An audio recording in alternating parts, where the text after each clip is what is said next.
From Washington, this is VOA News.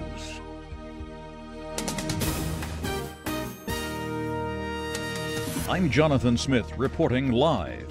Robert Mueller, the former FBI director who is investigating allegations that the Trump presidential campaign colluded with Russia, has reportedly seated a grand jury to help him in his investigation. Correspondent Millar Sega has more on the story. Two sources have told Reuters news agency that grand jury subpoenas have been issued in connection with a June 2016 meeting between Donald Trump Jr., a Russian lawyer, and others.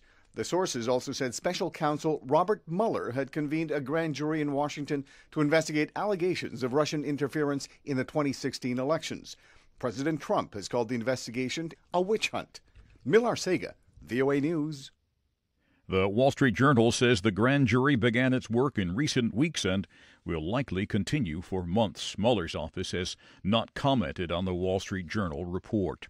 President Trump is expected to increase pressure on China to change its trade practices and do more to stop North Korea's weapons programs.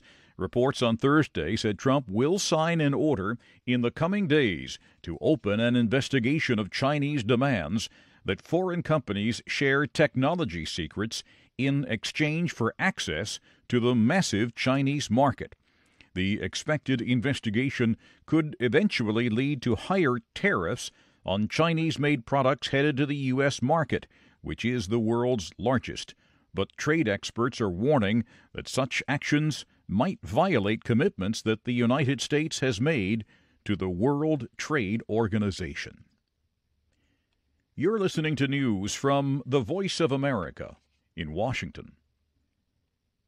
A suicide bomber rammed his explosives-laden car into an Afghan National Police outpost in southern Helmand province Thursday, killing 2 officers and wounding 2.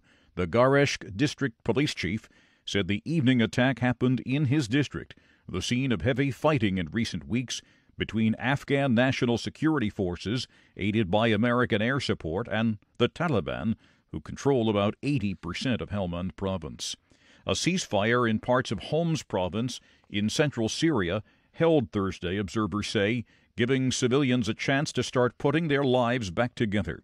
The British-based Syrian Observatory for Human Rights reported no violations, while reporters on the ground say fruit and vegetable markets reopened and children were back on the streets in the city of Homs. The quiet will also give humanitarian workers the chance to bring in badly needed aid.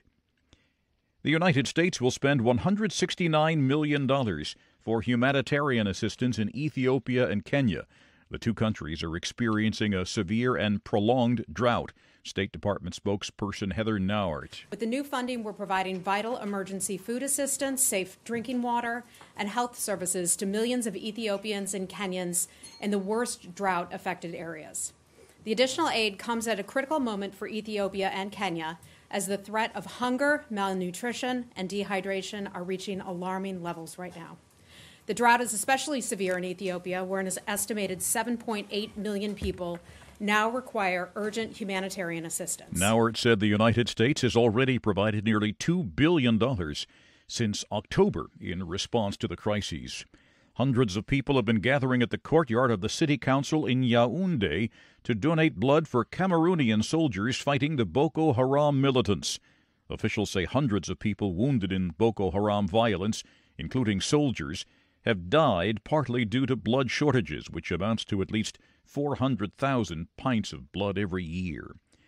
And American security agents have arrested the British hacker known for discovering a kill switch that nullified a widespread ransomware attack earlier this year. Marcus Hutchins is a 23-year-old malware researcher.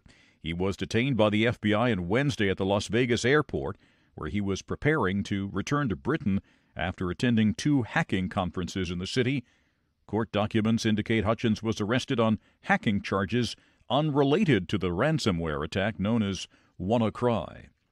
You can find more on these and other late-breaking and developing stories from around the world around the clock at voanews.com.